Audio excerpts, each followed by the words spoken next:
Let's draw 3 cards for your day today, Sunday the 22nd of March. I'm using Rider-Waite deck this morning, and the first card is the Hanged Man reversed.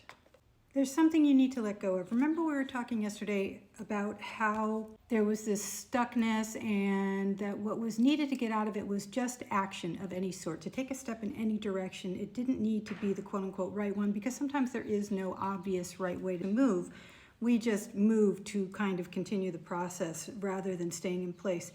And that's what this reversed hangman often represents, is a stagnation or just an unwillingness or an inability to let go of something.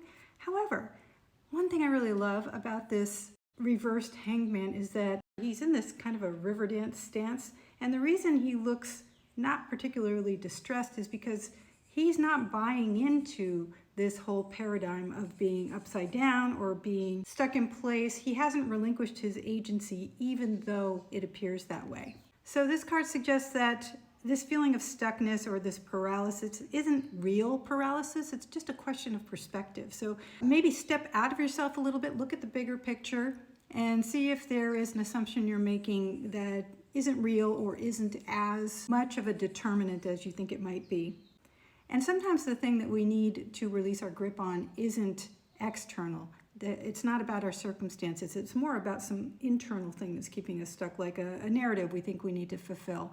Or maybe we've invested a lot of energy and time into a thing that deep inside we know is not going in the right direction, or it's not ultimately going to work out. But there's that sunk cost fallacy that tells us, oh my gosh, I've already spent so much time on this thing and I need to make sure it works because otherwise it won't have been worth it. So try to release that if that's what's true for you. But let's see what the next 2 cards have to say. And the second card gives us the Fool again.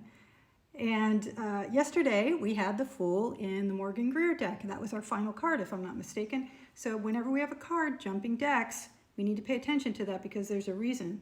The Fool, of course, isn't really invested in outcomes. He's just up for the next adventure, and he may be about to step off this cliff, but it's okay. He's just excited for whatever happens next. And that's the attitude we need to take to get ourselves unstuck. So this feels like just a continuation of yesterday's reading, really. Notice that the Fool's got his little dog that likes to go along for the ride. This suggests that your animal instincts could be pointing you in the right direction if you pay attention to them. And by that, I mean our lower chakras, the parts of us that love creativity. And it's not just about survival, but about surviving well, surviving in ways that are innovative and creative and satisfying because they give us a challenge and we're not just kind of treading water. Everything's fine, but there's no real spark.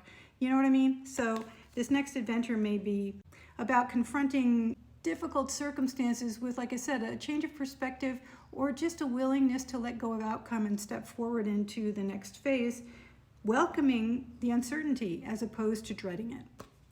Okay, and the third card gives me Temperance reversed. So there are a lot of ways to read this card. It could point to things like excess, pretty much the opposite of moderation, but that's not what I'm feeling here. This feels more like playing it too safe.